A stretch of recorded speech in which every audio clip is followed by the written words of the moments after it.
entrepreneurship mindset is really about being useful for someone else. It's not the lack of innovation or idea, it's a lack of decision making. We are fearful of taking decisions because they can go wrong. I say you can be really honest, brutally honest with your customers. It makes you even more attractive because you don't need to fake it. I've seen company owners, they run multiple business and yet they have not found true success, even if financial abundance is there. To go somewhere, you got to do something. To grow somewhere, you got to reflect on something.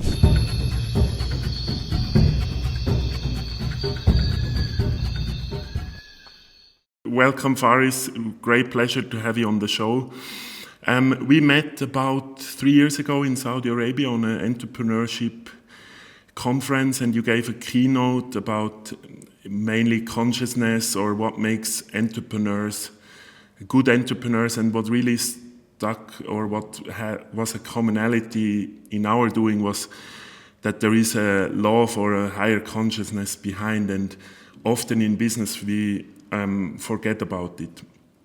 So really happy to have you on the show, and maybe we can start that you tell a little bit who you are and how you ended up doing what you're doing today. Oh, you're very kind, Marcel. I always remember your energy and your positive vibe that you just came with right away about the whole concept of entrepreneurship. On a high level, what I do every day is I support organizations launching entrepreneurship programs in a local community. And then on a day-to-day basis, we work with a lot of entrepreneurs, either starting or growing their businesses. So that's, like in a high level. I got here really by pure accident, let's just say that. I was volunteering initially, supporting so many entrepreneurs, mainly in the immigrant and minority groups, helping them just create what I called at the time a 2-page executive summary. And then I guess some of the people that I was working with really liked the work. The words started coming around, and then the organization that were supporting them, which I didn't know that they were part of, started calling on me to say, can you do with us what you did with the entrepreneurs? So that's really how it started. A pure accident of me doing what I like doing on a side. It became a little bit more full-time with time. And would you say you have found your gift or passion and how you can share it with the world? Is this really, I guess it is, because otherwise I wouldn't feel that you're so good in it. Well, I've been doing it for 22 years and overall in the space for 30 years. So maybe I'm not smart enough to figure out something else. I'm not sure. Or it could be that... And is it more, what's more your interest, the entrepreneur or the business, or why you have seen so many people? I think to your point, Marcel, I'm not sure. So I think on a high level, as you know, the way I got into entrepreneurship, similar, a little bit different than yours, right? Except, we had trauma that got us here, right? That wanted us to do more to the communities that we got, that or life-changing events that said, all right, you got to do this. I wanted to be an electrical and computer engineer, and then a war broke down, right? So therefore it's shifted my trajectory. And I love what you usually say. You say, I think one of your podcasts or blogs somewhere, you take the lemon that people throw at you and you make lemonade out of it, and you try to make it move forward. So I think it's similar to my journey in that kind of way, where, I didn't really choose entrepreneurship. I just by accident got there. And then as I am probably good at connecting with people, finding ways to empathize with them and connect with them in a way that is meaningful, to kind of like what you do, right? Drag the best out of them to come out and say, what can you do with what you're really gifted versus what you are doing now? And the truth is, I'm not sure if I've ever taken the time to explore what else can I be doing. I've just jumped in and I've been able to get results with people that they love the results, that they keep bringing me more people, and I keep doing it, and I love doing it. And I think the reason I think I love doing it because, when COVID hits, most people were saying, as you know, I have so much time, and I went to I have no more time at all. I used to have a little bit of time traveling, between planes, and now I'm in the basement 24/7 working all the time. So that told me something that maybe it is my love, it is my care, it is what I see how people could move out of their challenges through entrepreneurship. There's so many ways, but that's one of them is Yeah. entrepreneurship mindset. What would you say is the biggest limitation of an entrepreneur from a mindset? Where is what's holding back the entrepreneurs you have been working with? I think having been fortunate to work with so many, I think there are different factors. One of them, I would say the myths about entrepreneurship, right? So sometimes they think it's easy, sometimes they think it's hard, sometimes they think they don't have the money, sometimes they don't have the resources, sometimes they think they're in the wrong environment, or they're focused on what they don't have versus what they have and what they could start with. And so there's so many factors, but most of the entrepreneurs I work with, most, not all, are in the underserved, underrepresented communities. And even when I work with people who have resources, whether it's money, connections, or anything else, it's always fascinating to hear, well, I don't have this. I'm like, yeah, but you have all this other stuff that you could do something with it. So I think entrepreneurship mindset of seeing what's the opportunity or what's the problem that I could provide and how I could leverage the work that I have is really key. One of my friends, Gary, always said, entrepreneurship mindset is really about being useful for someone else. The business model is at the end simple if you truly find a problem and you can solve it for friends slash customers. How important is decision making? Because yesterday I said I feel it's not a lack of innovation or idea, it's a lack of decision making. We are fearful of taking decisions because they can go wrong. What's your take there? I agree 100%. I think people get to, they're afraid to make that decision because they're like, is there a better decision? Can I make it better? Can I make it perfect? And as you know, I always tell people the only thing that's perfect is nothing. The minute you create it, it's already needing improvement. It's already needing something. And it doesn't mean that we shouldn't create. I use this example all the time. We all use phones. We all have, software. If somebody was inventing software and decided that they will not release it till it's perfect, we would not have software today. Software continues to improve every day. They always have updates. They always have fixes. They always have glitches. And you just gotta put it out there the best you can, and then start fixing it as you continue to grow. You just don't want to leave it alone, because if you leave it alone, just like a building, just like anything else, it will deteriorate if you don't maintain it. So you gotta launch. Where would you say is the fear coming from? Is it because you want to impress or get recognition, or because I see a lot of founders building companies really to fulfill a deeper longing inside to be seen and recognized, and then maybe they are lacking decision making because they think they let down somebody or disappoint. Where is the fear coming from that the decision making is not faster? Because I believe the best entrepreneurs are always those who take fast decisions regardless of the consequences. Uh, I mean, I think I agree. I think the decision making is important. To your question about where's the fear coming from, I think there are multiple factors. So sometimes it is they're afraid to lose their house. Some people are afraid to lose their savings. Some people are afraid to their relationships. Some people are, to your point, some people are afraid to, like, what are people going to think of me, or what's going to happen to me or my income. What happens if no one buys? And sometimes because they've tried, I'm going to call they dabbled in this space, but were not able to succeed. That even brings more fear, because now I've been doing this for like a couple of years and I have not been able to generate enough to make a living out of it. So these are the things that could potentially be part of the fear. Also, who they're surrounded with, what are they hearing from other people about it, as well as, Marcel, what are they telling themselves about it? So are they creating their own, you know, problems that doesn't even exist, right? I don't have access to the funding that I need to make this happen. I don't have access to the market. I don't have access to the people. Versus, well, if I want to do this, what do I have to do to get there?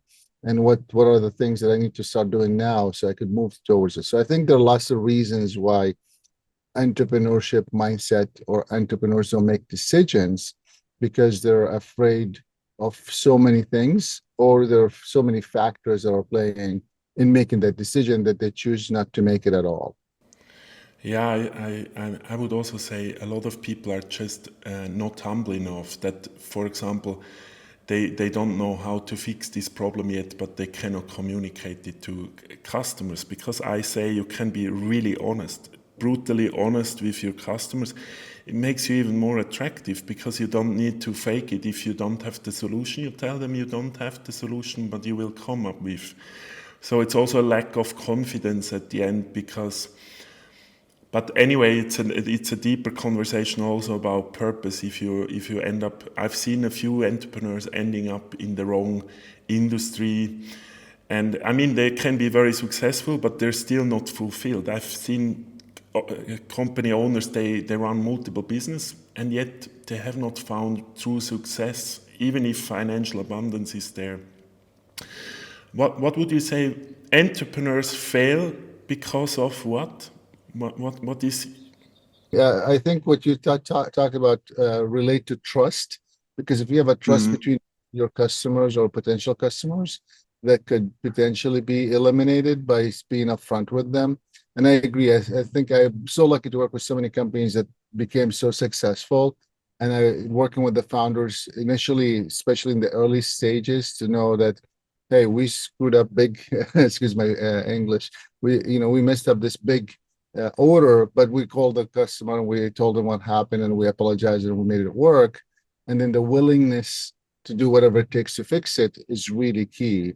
Where I think, to your point, many people usually don't want to fix it. The question about failure, I think there are just so many factors, Marcel, So I think one of them is the decision making, not making enough decisions fast enough to move forward because they're either trying to perfect something or trying to impress someone or trying to do something in their mind. That's usually one. The other factor, I think, sometimes not leveraging resources correctly. So they might have the resources, but not utilizing it properly. Another one is sales. A lot of times the entrepreneurs are, as you know, technical entrepreneurs. And I don't mean technical as far as, technology. I'm talking about, technical meaning they know how to build a widget, or they know how to do accounting, or they know how to do something. So they get the orders and then they're busy fulfilling it versus trying to keep business coming through. So, sales is one. The adaptability of what the market is shifting. An example for me was, like during COVID, no one was going to do training in person. We had to do it virtual. So if I didn't adapt and modify and change some of the curriculum and change how we approach things and how to take some of the concepts we did in person online, we would have been out, right? Restaurants, the same thing, right? They would have been out because they couldn't serve people in their space, or not enough space for them to serve. So adaptability. I think another reason, I think, is sometimes you'll get burned out. They just do it so long and they don't take care of themselves, as you know, and then they face consequences, burnt out, family, all kinds of reasons that make them. And I usually like to say it's not necessarily that they failed, the business failed, because the business is its own entity, that it needs its own resources and it needs its own care. That sometimes we don't differentiate between what we're doing as individuals and what the business is doing, because we are the business. We have to try to figure out how to separate us somewhat and yet create a pathway for both the business and us to coexist.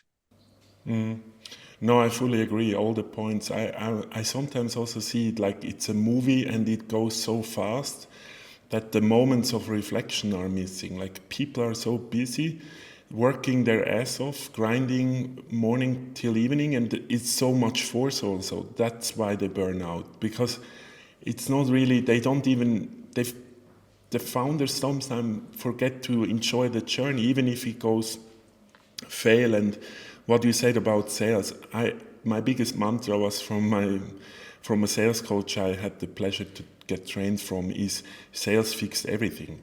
and he always said, like, if you I mean, also to not touch the shit who's flowing down the river, you know, just observe it. And I mean, the sales, I would say it's even the biggest one beside of the founder's mindset, or the culture. You can also call it culture. Yeah, I would love to hear your thoughts. I actually blogged about this. So I said to go somewhere, you got to do something. To grow somewhere, you got to reflect on something. So to do something, you're gonna go. So if you want to go somewhere, start doing things. But if you want to grow something, you got to start reflecting on it. So your point about you got to reflect to see what worked, what didn't work, or what's happening, whether it's right or wrong, but at least take time to reflect on it. Usually will allow you to think about how you could grow versus just keep going. Look, the thing is, from my personal experience, these moments of reflection are pure gold. And it can be 5 minutes in the morning, it can be half an hour in the evening. It doesn't matter. It can be 1 week every year, or 1 day every 3 months. It's just like, for me, it's like these moments of reflection or pause to this movie, and to kind of check in again, is the things I'm doing really what's my purpose, and do I really enjoy working with the people? For me, that's a privilege. I mean, like you, it's I can work with the most inspiring people, and this was always my dream. It's like, as you said, the sparring partner is so important, and it's not only about who's my mentor. It's more like who I'm hanging out with. And these moments when I reflect, then I'm quite radical sometimes to just say goodbye to people who are not really supporting my kind of mission or being, etc. Because I don't have time. I'm really brutal. I don't have time to even talk half an hour with people I used to maybe talk in the past, because my journey goes in a different direction, and there's also, and is not good or bad, it's just like time to move on and to say goodbye. And COVID was also a blessing in many ways, because you could see who's in a fight or in a flight mode. Yeah. I would love to go a little bit into the topic of the global politics and consciousness, war, without judgment, just like what it does with us as entrepreneurs. Because your background, your family is in Palestine. I gave workshops there as well, and that's also why we reconnect, because I don't look away. I see all the pictures, and I'm also committing a life genocide with with our great ignorance. And how is it for you? You worked in a lot of those really tough environments. How is it for you to observe all this, and how you can cope, or what's your medicine? Well, my medicine is, I think, just always having to move forward. That's really the medicine that I learned from my grandparents, and then from my parents, and then just from my own personal journey. You just got to keep always, putting your head up above water as much as you can, and just keep moving forward. Because unfortunately, when you're powerless in that kind of space, you could only voice your concerns, and unfortunately, you could even get judged by the voices that you make because if you don't agree with the the the craziness of accepting genocide and celebrating it, then you're considered, crazy person. So, or all kinds of other things that could throw you even in jail for it. But I Yeah. think the way I cope is really just keep moving forward and remembering that I am here for a reason. I'm maybe an ambassador, whether I want it to be or not, and I have to continue the pathway of moving forward. It definitely, it's something, as you know, Marcel, it's in the, not in the back of my mind, it's actually in the front of my mind. Every second, every move, every time I look at water, every time I look at food, every time I look at my clothes, every time I look at the light, every time I look at the camera, these are things that are just there, reminding me that my family had nothing, as well as continue to, I just, even just this last few days, the bombardment is just unbelievable. random everywhere. Mm. It's unbelievable. So, these are, having lived in it as well as, it's just a fresh reminder that it's never really stopped. And then I hope that the world will stop it. And that's, the way that I cope is really just keep moving forward, looking around where I could make an impact in the people that also don't have resources around me because I come from there and that's who I am. So just finding ways to uplift someone else is the one way I cope. Yeah, I feel you. I mean, gratitude, I would summarize is the same. And becoming a soul model. I don't even like to call it a role model because we are soul models. Is I mean, for me, the fascination about it, and it is more like how stupid we are as a species. I mean, that we fight our own brothers and sisters. I can't, and that the religions even is the same. Really, what the fuck? The 7 major religions are all the same. It's just a different storytelling. Right? And I think that's also the separation to animal kingdom. I wouldn't see that ants would have evolved so much if they would constantly fight each other, or bees. On the other hand, I mean, I will, I will be talking in a separate podcast about war and what it does, because I have it's part of the evolution. Why we are doing it, I don't understand. I think it's the most stupid on the planet, and maybe entrepreneurs, if my approach would be, how can we solve it? What would be how can we solve this like illusion of separation? What do you say? How can we get over these stupid fights?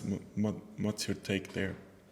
Well, I mean, what I'll say, Marcel, is you're always going to have radicals, right? So to the right or to the left, it doesn't really matter. Radicals are radicals, and radicals are bad, no matter who they are or what they're doing. And I think what we need to focus our energy on is to really find that 95, 99% of the population that usually just wants to live and do good things. And to your point, try to make their kids' life or their significant other life or their personal life better than what they had before, and really uplift those individuals and support them. And this is why I usually say books, not bombs. It's kind of like what I usually say slogan, books, not bombs, because, if people get to read and talk to each other and, go to coffee and hang out, those racism and misconception and ideology that are implemented by others becomes deteriorating, right? Most of the people that I know that are standing up today for Palestine, a lot of them actually were 100% Zionist Jewish individual that just believe that you got to kill everyone. And then minute they started seeing like what it is, they're like, oh, I had no idea all this stuff is going on.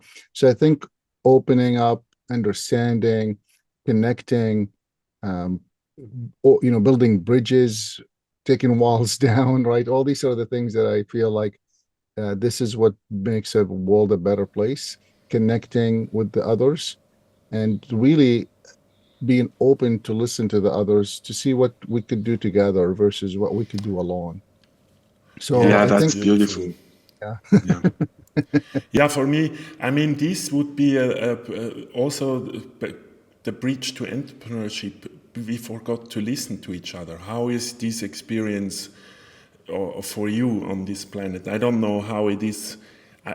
Describe me how it is for you. I have an understanding how it is for me, and we don't need to have a common sense. I always say we're gonna fight wars because of all this stupid nonsense consens, because there is no black and white. It's 8 billion colors, and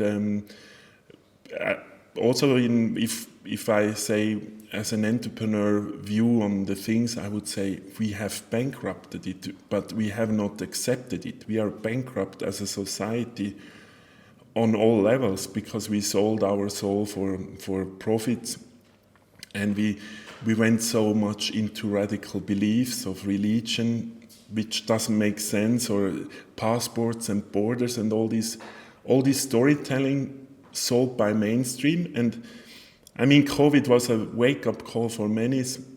I would really say many woke up, and I'm very optimistic, really optimistic that we are, because of the collapse of systems, people will not longer buy this nonsense. It doesn't make sense. And at one point, I have the feeling nobody will fight the wars, because those, stupid politicians, as you say, radical and extremes on both sides, they can let them go and fight their wars. It would be really the minority. It's 5% of the population, because I don't believe a baby is born as a dictator or as a murderer, whatever. So it must be coming from education, from society, and from outside. And I'm very optimistic that we are really, where we are going as a society will be, it's happening every 5 to 10,000 years. It's really a big cycle coming to an end. I hope you're right. I mean, I just, why can't you become a president somewhere, Marcel, so we can I don't have time. get a decent person with a brain that could. I will be in a monastery doing my work if it's like the shit hits the fan scenario. No, I must also say I enjoy it. There is no, many people don't understand me. I enjoy it, even if I'm not watching away. All the brutality, I'm here to surrender, and I trust the divine that there is something behind it. Otherwise, it wouldn't happening, because it's all really perfect orchestrated. What is the painful part? Of course, the people who have no choice, and for me, more the understanding. It's painful. It's really mentally painful to be part of this species and to not understand why we are doing it. I have some ideas. Maybe to summarize, what's your wish? What makes you optimistic? Well, I mean, I also, what excites me is that I'm above ground, right? And so if I'm breathing air, it feels like I'm very excited about that moment, because I don't know if I'll get another one. That's usually what keeps me going. And what keeps me going, of course, is just knowing that, I'm able to make a small impact or be part of someone's journey as they continue to move forward, as well as honestly seeing the awakening of not a lot of people, but many more people than I've ever seen before, is definitely makes me very optimistic about the future. It doesn't mean that I won't have moments of like, it's not, we're actually going worse, because it just keeps getting worse by the second. But it just gives you a glimpse of hope, or a glimpse of light that says, all right, maybe, excuse me, maybe something will change with time. Uh, these things don't happen overnight, unfortunately, unless we have strong leaders that care for humanity. And right now we don't. We have racist individuals that are leading the world that will just continue to think that they're better than someone else. So therefore, they're not going to care about one group or another, or even their own group, because that's usually how it works. But I'm optimistic by finding people like you, Marcel, right? Connecting with amazing souls that are trying to make the world a better place, finding ways to connect with other humans, and just not letting oppression and suppression drag you down, but I will actually do the other way around, uplift you and uplift others in your journey. Yeah, no, I always said in COVID already, it doesn't help the world if I'm also going in a collective depression. So I really feel we have like this big commonality about being this soul model, or whatever you want to call it, and inspire others. And I also like to work with entrepreneurs, because if I can change one person and he has an organization with 100 people and all his stakeholders, it's a big change. I really can leverage my impact in the world through changing the mindset of entrepreneurs and their stakeholders. So that's maybe why we are both so passionate and really have a positive impact in the world. Okay, hey, time-wise, I know you have to go, and your early morning in the US. So I'm deeply grateful for the insights we could share, and hope to see you in person soon somewhere. One of these days, I'll see you in the airport, maybe. I will be in the US, but only quick in a couple of weeks. Well, tell me when. I'd love to. Maybe if I could, stop by whatever city you're in. Would love. Yeah, Well, I'd love to host you. You know that. So just let me know. yeah, we have to follow up anyway. Okay, thanks so much. Have a nice day. Good luck with everything.